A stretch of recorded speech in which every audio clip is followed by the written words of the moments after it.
think Jonathan Groff said it best. After all these years, to be going back to where it all started, back to the Matrix. So, should The Matrix Resurrections be on your must watch list?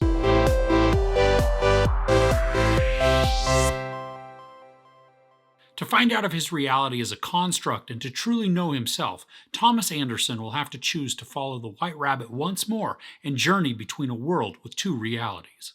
I think this has been on many people's most anticipated list for quite a while. The original Matrix was revolutionary in some of its filmmaking, and it took the world by storm with the characters. If you've seen the trailer, you know that Keanu Reeves is living in the world as Thomas Anderson, seeing a therapist played by Neil Patrick Harris, and then he comes across a woman that feels very familiar to him, played by Carrie-Anne Moss. Now, I've heard a bunch of people speculate or even worry that this most recent iteration of the story is just going to be a retelling of the original Matrix. And while it's not really a retelling, it also very much is. I really enjoyed the characters in this. Reeves plays Anderson with a great deal of self-doubt and confusion, which makes him very endearing.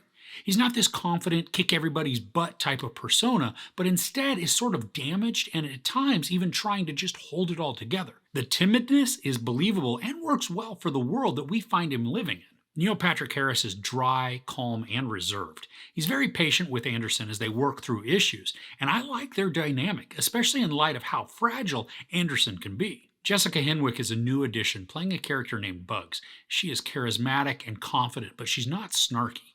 I think she's a great addition to the cast because of her on-screen presence. She can also do some serious butt kicking, and her action sequences I found a ton of fun to watch. Jonathan Groff is kind of the unknown variable in this. From the trailer, he's pretty mysterious, but what he contributes to the story is something that I really enjoyed. He works well off Reeves, and the two of them have some really fun scenes together. Yahya Abdul-Mateen II is so awesome to watch and listen to. I mean, his voice is amazing, and he brings swagger and style to his character, just like Lawrence Fishburne brought to Morpheus in the original Matrix. Now, Carrie-Anne Moss isn't in this as much as I expected her to be, but I really enjoyed her interactions with Reeves. We see in the trailer that there's this small spark of possible recognition when she shakes Reeves' hand, and I like how timid their whole interaction is. Now, you don't usually talk about a film in this way, but this one is very meta. There are points where this is so self-aware and self-referencing that it actually becomes distracting.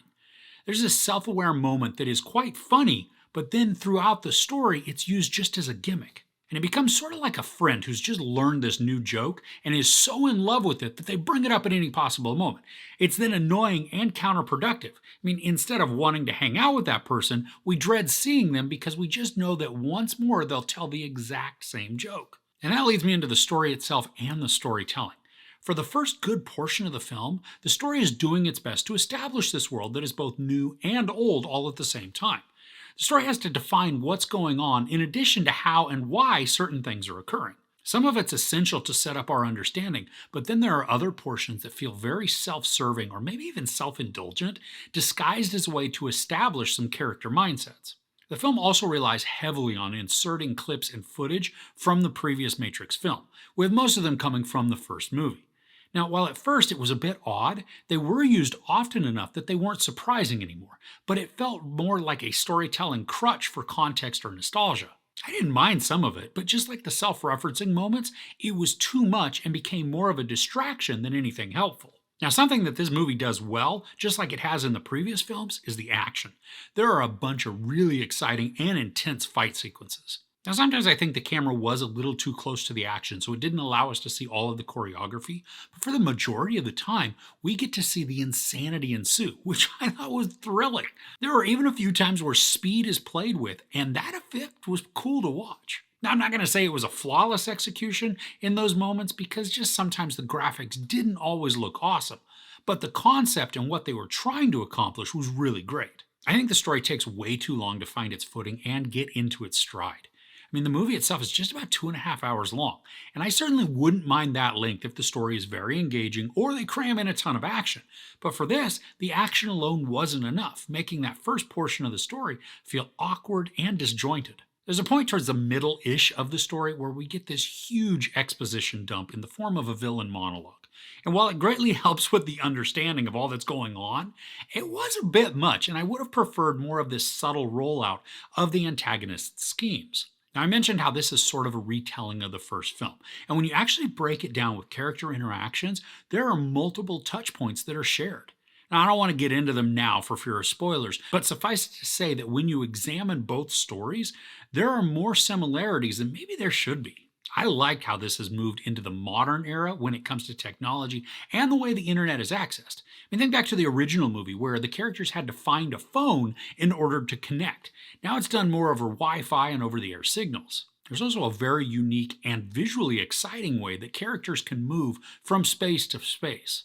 And I loved how the film executes this from a visual perspective. I mean, it is discombobulating at times, but in a really great way.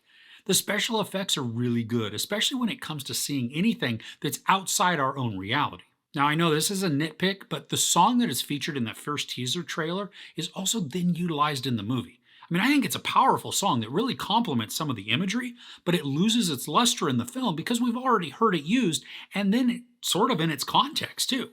Now, as much as I love the use of it in the trailer, I think it would have been best not to have duplicated it. So overall, The Matrix Resurrections is a fun action film with amazing fight choreography, creating a lot of excitement with characters we know and love, while also introducing us to new ones we want to root for. Unfortunately, though, the story relies way too heavily on self-references in the hopes that nostalgia will make us overlook the storytelling crutches that are being used. I enjoyed the actors and the new dynamics that they bring to the screen, but the story takes quite a while to find its footing, leaving us to wonder why we aren't just rewatching the original Matrix instead. Now, I don't think this is a bad movie, but it's not as good as it could have been. It's hitting theaters and HBO Max at the same time, so if you're on the fence about shelling out the cash to see it, maybe just give it a watch at home. There's no sex, maybe some very brief nudity, a bunch of profanity, and a ton of violence. I give The Matrix Resurrections 3 out of 5 couches. Who's your favorite character from the Matrix movies? Let me know in the comments below. If you enjoyed this review, please give it a like. Also, don't forget to share and subscribe. I'm Chris. This is Movies and Munchies. Thanks for couching.